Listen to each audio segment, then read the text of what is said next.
Hello दोस्तों, नमस्कार। स्वागत है आप सभी का अपने चैनल साहित्य ज्ञान धारा में। आशा करती हूँ आप सभी लोग स्वस्थ होंगे और अपनी पढ़ाई में लगे होंगे। तो कवियों की श्रृंखला में बिना किसी देरी के आज हम लोग देखेंगे उपेंद्र नाथ अश्क जी के बारे में।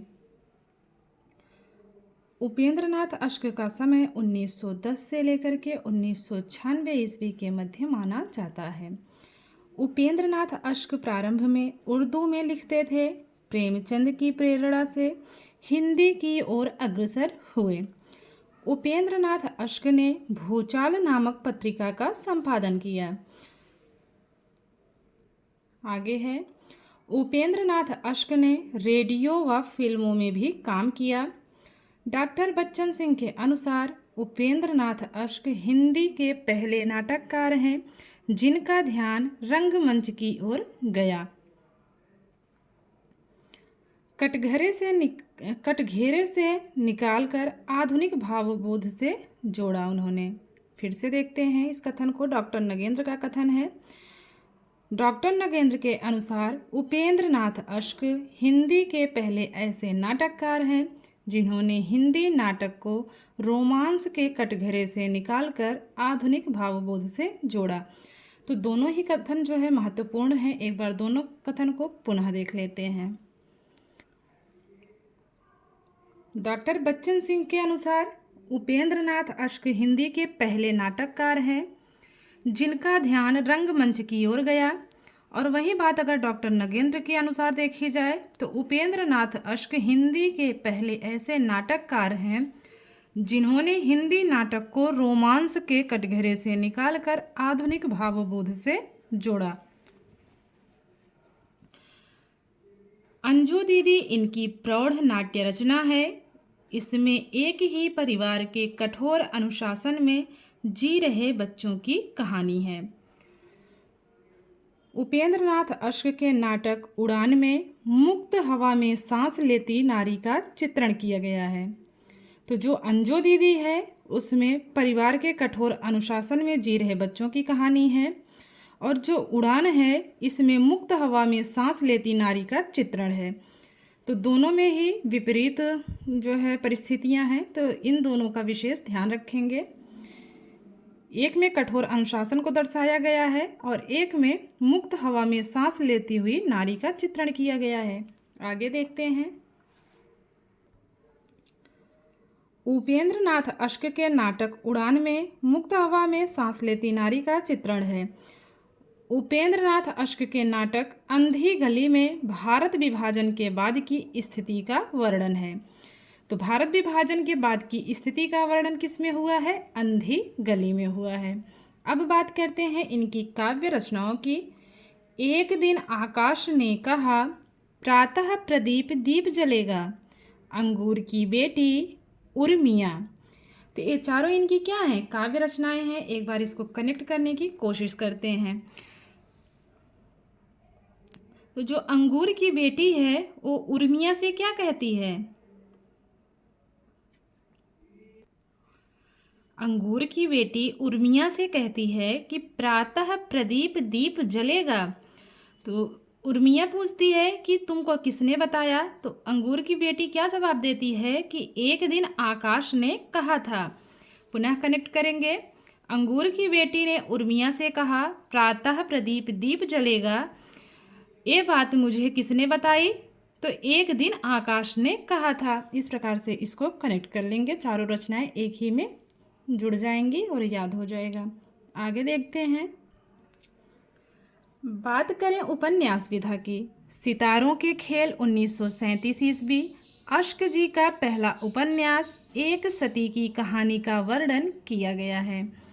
गिरती दीवारें 1947 ईस्वी, गरम राख 1952 ईस्वी, बड़ी बड़ी आँखें 1955 ईस्वी, पत्थर अलपत्थर 1957 ईस्वी, शहर में घूमता आईना 1963 ईस्वी, एक रात का नरक 1968 ईस्वी, एक नन्ही कंदील 1969 ईस्वी, बांधो ना नाव इस ठाव निमिषा 1980 ईस्वी की, पलटती धार 1997 ईस्वी की रचना मानी जाती है। तो एक बार इनके उपन्यासों को पुनः देखते हैं। तो इसको ट्रिक के माध्यम से जोड़ने की कोशिश करते हैं। मान के चलिए कि कोई खेल रहा है और किससे, कोई सितारों से खेल रहा है। तो कोई क्या, यहाँ उपेंद्रनाथ अश्क ही कर लेते हैं। उपेंद्रनाथ अश्क जो हैं वो क्या करते हैं, वो सितारों के साथ खेल रहे हैं और खेलते खेलते क्या होता है, गिरती दीवारें, वहाँ की जो दीवारें हैं वो गिर जाती हैं और कैसी हो जाती हैं, गरम राख के जैसी हो जाती हैं। तो उसके बाद उनसे, जिसके साथ वो खेल रहे हैं, सामने वाला क्या कहता है बड़ी बड़ी आंखें करके कि अक्ल पर पत्थर पड़ गया है क्या। पत्थर अलपत्थर है ना, तो इसको कनेक्ट करेंगे कि अक्ल पर पत्थर पड़ गया है क्या। शहर में घूमता आईना देखो, एक रात का नरक जैसा जो है उसमें क्या दिखेगी, नन्ही कंदील दिखेगी। इसीलिए यहाँ क्या ना करो, बांधो ना नाव ई ठाव, यहाँ नाव इस ठाव नाव मत बांधो, क्योंकि निमिषा जो है अपनी धार कब पलट दे कुछ पता नहीं है। तो इस प्रकार से कनेक्ट करने की कोशिश करेंगे। बाकी जिनको जैसे याद हो याद कर सकते हैं। अब बात करते हैं कहानी विधा की। कहानी विधा की बात करें तो डाची, पलंग, देशभक्त, पिंजरा, आकाशचारी, मुक्त कांगड़ा का तेली, अजगर, चारा काटने की मशीन, जुदाई की शाम के गीत, काले साहब। एक बार इनकी प्रसिद्ध कहानियाँ पुनः देखते हैं। डाची, पलंग, देशभक्त, पिंजरा, आकाशचारी, मुक्त कांगड़ा का तेली, अजगर, चारा काटने की मशीन, जुदाई की शाम के गीत, काले साहब। अब बात करते हैं इनके कहानी संग्रह की। पिंजरा 1944 ईस्वी, अंकुर 1945 ईस्वी, छींटें 1949 ईस्वी, बैंगन का पौधा 1954, पलंग 1961 ईस्वी, आकाशचारी 1966 ईस्वी। आगे बात करते हैं एकांकी विधा की। अंधी गली, मुखड़ा बदल गया, चरवाहे। इनकी एकांकी को कनेक्ट करने की कोशिश करते हैं कि जो चरवाहा है वो अंधी गली में जब जाता है तो क्या होता है, उसका मुखड़ा बदल गया सा लगता है। अब कोई भी व्यक्ति होगा अगर अंधेरे में जाएगा तो उसका चेहरा तो स्पष्ट रूप से नहीं दिखेगा ना। तो इनकी एकांकी को कैसे कनेक्ट करेंगे, जो चरवाहे होते हैं वो क्या करते हैं, अंधी गली में जब जाते हैं तो उनका मुखड़ा कैसा दिखता है, मुखड़ा बदल गया ऐसा लगता है। अब बात करते हैं नाटक विधा की। जय पराजय, समय है 1937 ईस्वी, सूखी डाली, स्वर्ग की झलक, छठा बेटा 1940 ईस्वी, कैद 1945 ईस्वी, उड़ान 1946 ईस्वी, भंवर 1950 ईस्वी, पैंतरे 1952 ईस्वी, अंधी गली 1954, अंजो दीदी 1954 ईस्वी, अलग अलग रास्ते 1954, बड़े खिलाड़ी। तो ये सारे इनके क्या हैं, ये सभी के सभी इनके नाटक हैं। तो इसको कनेक्ट करने की कोशिश करते हैं। जो उपेंद्रनाथ अश्क हैं उनका छठा बेटा क्या कहता है कि कैद में उड़ान संभव नहीं है, सूखी डाली से स्वर्ग की झलक कैसे दिखेगी। इस प्रकार जय पराजय के भंवर में जो पैंतरे हैं वो मुझसे नहीं सीखे जाते। अंधी गली में जाने के बाद वहाँ पर क्या होगा, अंजो दीदी अलग अलग रास्ते बताकर मुझे क्या करेंगी, बड़े खिलाड़ी बना देंगी। एक बार पुनः देखते हैं। जो उपेंद्रनाथ अश्क हैं उनका छठा बेटा कहता है कि कैद में उड़ान कैसे संभव है, सूखी डाली से स्वर्ग की झलक मिल पाना संभव नहीं है, जय पराजय के भंवर के पैंतरे नहीं आते मुझे। इसके लिए क्या करना है, अंधी गली में जाऊंगा, वहाँ पर अंजो दीदी अलग अलग रास्ते बताकर मुझे क्या करेंगी, बड़े खिलाड़ी बना देंगी। तो इस प्रकार से कनेक्ट करने की कोशिश करेंगे। जिनको बिना ट्रिक के याद होता है बहुत अच्छी बात है। अब बात करते हैं आलोचना विधा की। अन्वेषण की सहयात्रा, हिंदी कहानी एक अंतरंग परिचय। अन्वेषण की सहायता, हिंदी कहानी एक अंतरंग परिचय, ये दोनों ही आलोचनाएं किसकी हैं? तो उपेंद्रनाथ अश्क की हैं। अब बात करते हैं संस्मरण विधा की। रेखाएं और चित्र 1955 ईस्वी, मंटो मेरा दुश्मन 1956 ईस्वी, ज़्यादा अपनी कम पराई 1959 ईस्वी, फिल्मी जीवन की झलकियाँ, तो ये सारे इनके क्या हैं? संस्मरण हैं। तो इसको कैसे कनेक्ट करेंगे कि जो उपेंद्रनाथ अश्क हैं वो कुछ रेखाएं और चित्र देखकर क्या कहते हैं कि मंटो मेरा दुश्मन है, और ज़्यादा अपनी कम पराई वाली बातें कहाँ देखने को मिलती हैं? फिल्मी जीवन की झलकियों में ही देखने को मिलती हैं कि ज़्यादा अपनी कम पराई। आगे है आत्मकथा, 5वां खंड, चेहरे अनेक। तो जो उपेंद्रनाथ अश्क हैं उन्होंने अपनी आत्मकथा के चेहरे अनेक के कितने खंड किए हैं? तो 5 खंड किए हैं। तो 5वां खंड और चेहरे अनेक इनकी आत्मकथा हो गई। अब बात करते हैं इनसे बनने वाले महत्वपूर्ण प्रश्नों के बारे में। तो पहला प्रश्न देखते हैं, उपेंद्रनाथ अश्क प्रारंभ में किस भाषा में लिखते थे? खड़ी बोली, संस्कृत, उर्दू या फिर अंग्रेजी? तो उर्दू में लिखते थे। उपेंद्रनाथ अश्क किसकी प्रेरणा से हिंदी की ओर अग्रसर हुए?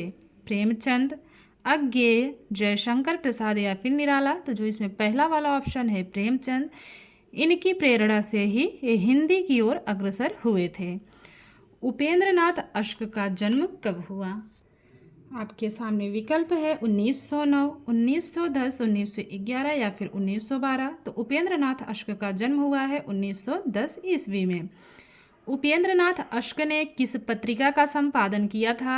मतवाला, तहलका, भूचाल या फिर समन्वय? तो भूचाल पत्रिका का इन्होंने संपादन किया था।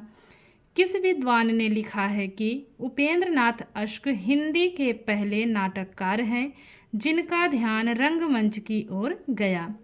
आपके सामने विकल्प है आचार्य रामचंद्र शुक्ल, हजारी प्रसाद द्विवेदी, डॉक्टर नगेंद्र, डॉक्टर बच्चन सिंह। तो जो इसमें सही जवाब है वो है बच्चन सिंह।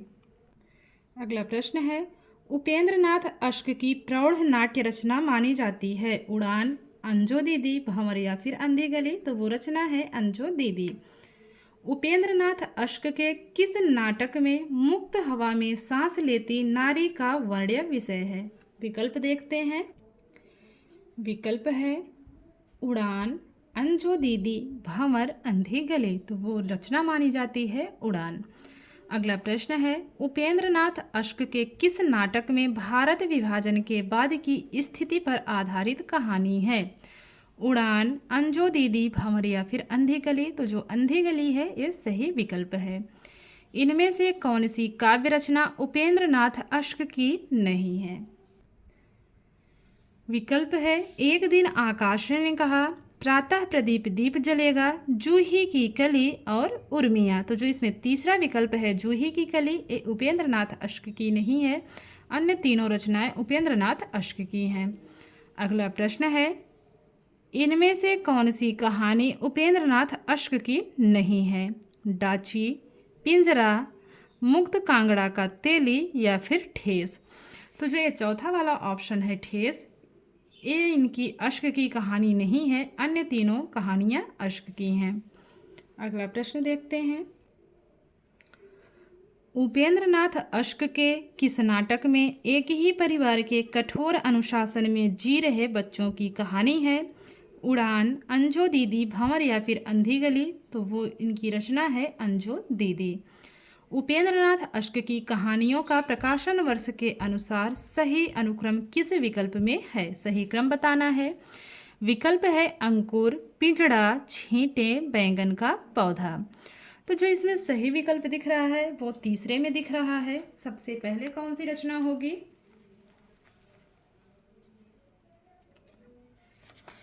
सबसे पहले इसमें आएगा पिंजरा। पिंजरा का समय की बात करें तो 1944 ईस्वी। अंकुर की बात करें तो 1945। छींटे कब की है? 1949 की है। और बैंगन का पौधा 1954 ईस्वी की रचना मानी जाती है। तो जो तीसरा वाला विकल्प है वो सही है इसमें। अगला प्रश्न है, उपेंद्रनाथ अश्क का पहला उपन्यास है सितारों का खेल, गिरती दीवारें, शहर में घूमता आईना या फिर निमिषा। तो वो रचना है सितारों का खेल। अगला प्रश्न है, सितारों का खेल उपन्यास का प्रकाशन वर्ष है 1934, 1935, 1932 या फिर 1937। तो जो सही विकल्प है वो है 1937। अंजू दीदी नाटक का प्रकाशन वर्ष है 1954, 1955, 1952 या फिर 1953। तो जो अंजू दीदी नाटक का प्रकाशन वर्ष है वो है 1954 ईस्वी। इनमें से कौन सी एकांकी उपेंद्रनाथ अश्क की नहीं है? मुखड़ा बदल गया, पृथ्वीराज की आंखें, अंधी गली, चरवाहे। तो वो रचना है पृथ्वीराज की आंखें। अगला प्रश्न है, इनमें से कौन सी आलोचनात्मक रचना उपेंद्रनाथ अश्क की है? शुद्ध कविता की खोज, नए साहित्य का सौंदर्य शास्त्र, हमारी सांस्कृतिक एकता, हिंदी कहानी एक अंतरंग परिचय। तो ये जो चौथा वाला विकल्प है ये सही है। मंटू मेरा दुश्मन संस्मरण के रचयिता हैं रामविलास शर्मा, भीष्म साहनी, उपेंद्रनाथ अश्क या फिर कमलेश्वर। तो जो मंटू मेरा दुश्मन है ये संस्मरण है उपेंद्रनाथ अश्क जी का। अगला प्रश्न है, इनमें से कौन सा संस्मरण उपेंद्रनाथ अश्क का नहीं है? रेखाएं और चित्र, ए और वे, ज़्यादा अपनी पराई कम, फिल्मी जीवन की झलकियाँ। तो इसमें जो इनका संस्मरण नहीं है वो दूसरा विकल्प है ए और वे। मंटो मेरा दुश्मन संस्मरण का रचनाकाल है 1954, 1955, 1952 या फिर 1956। तो जो इसमें चौथा विकल्प है 1956 सही है। इनमें से कौन सा नाटक उपेंद्रनाथ अश्क का नहीं है? पैंतरे, लिपस्टिक की मुस्कान, स्वर्ग की झलक, सूखी डाली। तो जो दूसरा है लिपस्टिक की मुस्कान ये अश्क की नहीं है।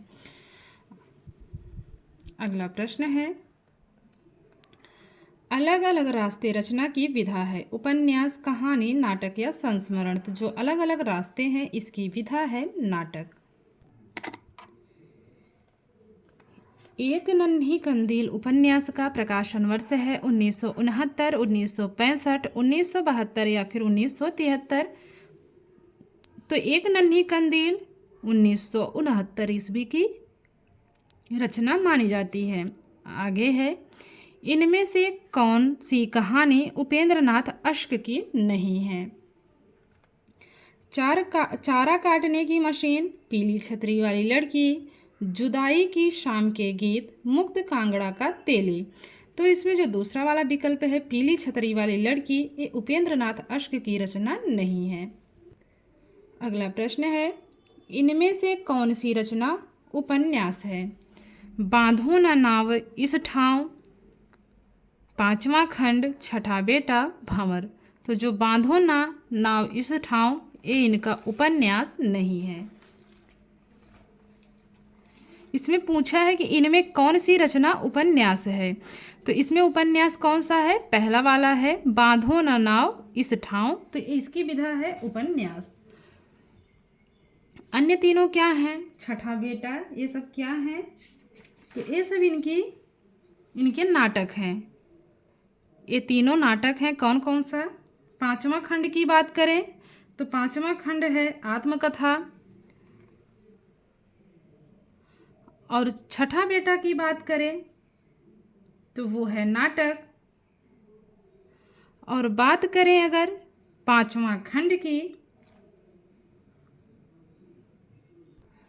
तो इसको पुनः देखते हैं इनमें कौन सी रचना उपन्यास है। तो जो पहले वाला ऑप्शन है ये सही है, बांधो ना नाव इस ठाव ये उपन्यास है। वहीं अगर बात की जाए पांचवा खंड की तो इसकी विधा है आत्मकथा। छठा बेटा की बात करें तो छठा बेटा नाटक है, और पांचवा खंड की बात करें तो पांचवा खंड भी आत्मकथा है। पांचवा खंड आत्मकथा किसकी है? रामविलास शर्मा, भीष्म साहनी, उपेंद्र नाथ अश्क या फिर कमलेश्वर। तो जो पांचवा खंड आत्मकथा है ये उपेंद्र नाथ अश्क की रचना मानी जाती है। तो आशा करती हूँ आज की वीडियो आप लोगों को अच्छी लगेगी। अगर वीडियो अच्छी लगे तो ज़रूर बताइएगा।